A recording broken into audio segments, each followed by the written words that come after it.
내년부터 개인 신용평가 체계가 등급제에서 점수제로 전환됩니다. 점수제가 되면 등급 간 문턱에 걸려 대출을 받지 못하는 일이 줄어들 것으로 보입니다. 네, 오늘 손바닥 경제에서는 점수제로 개편되는 게 어떤 의미인지 또 어떻게 하면 내 신용등급, 신용점수를 올릴 수 있을지 경희대 글로벌 미래교육원 권혁중 외래교수와 자세히 알아보겠습니다. 어서 오세요. 네, 어서 오십시오.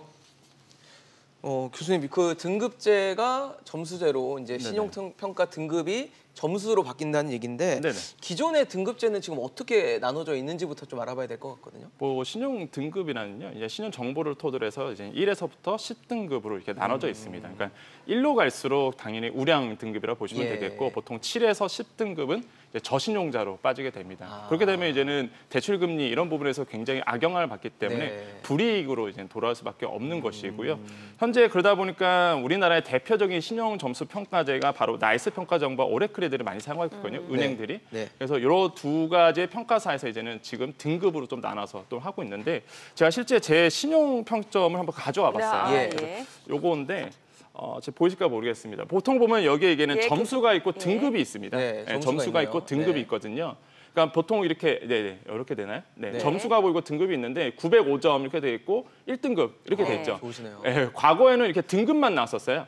그러다가 이제는 요즘에는 이렇게 점수까지 같이 나옵니다. 구체적으로. 그렇네요. 그러니까 그래서 1등급 중에 1등급이면 사실 뭐 지금 1000점 만점인 거죠? 그렇죠. 이게? 1000점 만점에서 이렇게 되고요. 그럼 한 100점씩 구획이 나눠져 있다고 생각을 하면 보통 이제 오래클레드랑 그다음에 이제 나이스 평가 정보 이렇게 두 가지가 있는데 이게 약간씩 다릅니다. 근데 이제 나이스 같은 경우는 100점씩 해서 900점부터 1000점 사이가 1등급인데 제가 딱 걸려 있는 거죠, 1등급에. 이런 식으로 조금 점수로 인해서 등급까지도 나눠져 있기 때문에 그러니까 그렇게 보시면 돼요. 이미 좀 시중에서는 등급과 아니면 점수를 같이 좀 병행해서 쓰고 있다.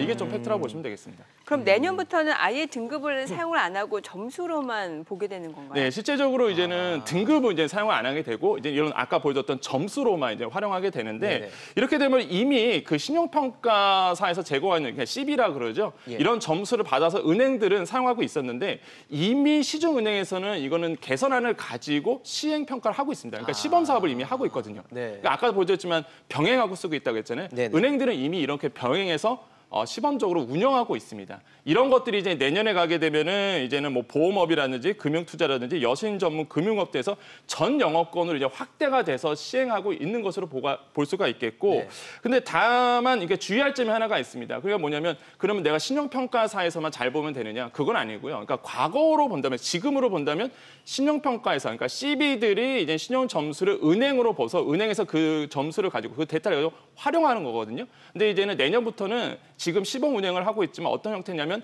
단순히 CB들은, 그러니까 신용평가회사는 데이터만 줍니다. 신용 점수만 주고요. 은행들이 그걸 가지고 내부 정보라든지 아니면 자체적인 시스템을 통해서 판단을 해서 신용평가가 되는 것이다. 이렇게 보시면 되겠고, 그렇게 된다면 실제적으로 많은 부분들이 좀 혜택을 가를 가능성이 크다라고 볼 수가 있겠습니다. 아까 신용평가 관련한 저희 그 그림 나왔는데 그림에 보니까 금리가 낮아질 것이다. 240만 명 정도가 금리가 낮아진다고 하는데 실제로 이 제도가 바뀜으로써 좀 수혜를 보는 사람들이 누군지 그게 좀 궁금하거든요. 그러니까 본인 신용등급이 7등급 그러니까 상단에 걸리시는 분들, 이런 분들은 굉장히 좀 효과가 있죠. 왜 그러냐면 아까도 말씀드렸지만 7등급부터 10등급은 저신용자로 빠집니다. 그러니까 말 그대로 은행 가서 대출 받고 싶어도 여신이 안 되거든요. 그러니까 아예 안 나옵니다. 7등급은.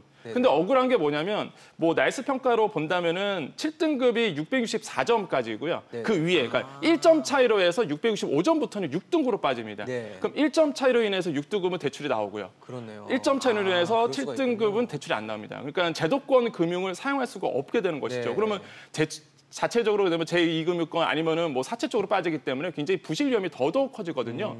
이런 분들이 이제 혜택을 받을 가능성이 굉장히 크고요. 그러다 보면은 정부에서는 한 240만 명 정도가 한 연 1%의 금리 인하 효과가 일어났다. 이렇게 볼 것이다라고 이제 예상을 하고 있습니다. 예전에는 그 어떤 금융기관에서 그러니까 뭐 시중은행이나 아니면 저축은행 어디에서 대출을 받느냐에 따라서 신용 점수도 많이 달라졌다라고 하는데 이제는 그게 아닌 거예요? 이제는 아니에요. 팩트를 말씀드리면은 예전에는 이제는 업권별 그러니까 어디에서 대출받느냐에 따라서 평가 점수가 좀 많이 달렸습니다. 하락폭이 굉장히 컸거든요. 그러니까 시중은행 갔다가 5대 시중은행 갔다가 갑자기 제2금융권으로 가면 평가 점수에 대해서 굉장히 점수가 하락폭이 컸었는데 네. 이 하락폭이 조금 더 줄어든다. 그러니까 아예 뭐 제2금융권이 가면은 평가 점수에서 악영향을 안 받는다. 이게 아니라 예전처럼 했던 하락폭의 관행이 조금 더 줄어든다. 이게 이제 팩트라고 보시면 되겠습니다. 실제적으로 6월 24일이었습니다. 금융위원회에서 과거에 이런 문제가 많았기 때문에 개선안을 내놨거든요. 네. 야, 니네 너무 하락폭이 크니까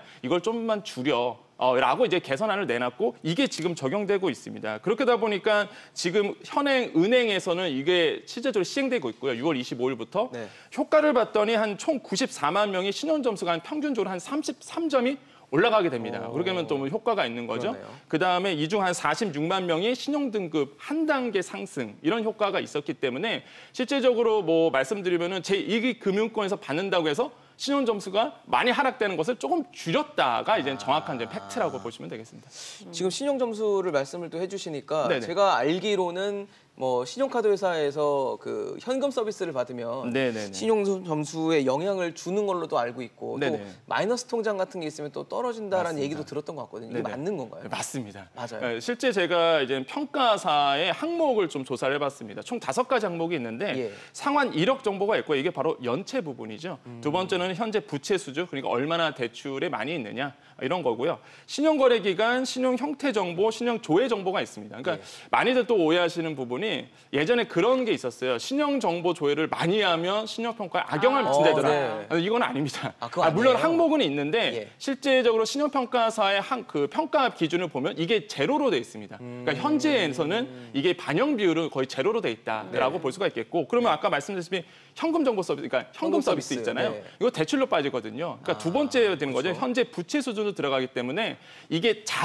단기간에 자주 활용이 되면 신용평가에 악영향을 미치게 됩니다. 그러면 마이너스 대출도 있어요. 마이너스 통장 같은 경우에도. 이것도 대출이죠. 예, 이것도 사실 이제 여신에서는 사실 대출로 빠지잖아요. 예. 그러니까 당연히 이것도 단기간에 많이 활용하게 되면 또 많이 즐겨 사용하게 되면 네. 이것도 아무래도 대출이다 보니까 없으신 분들보다는 상환 이력 부분에서 문제가 있기 때문에 아무래도 악영향을 미친다 이렇게 보통 보고 있습니다.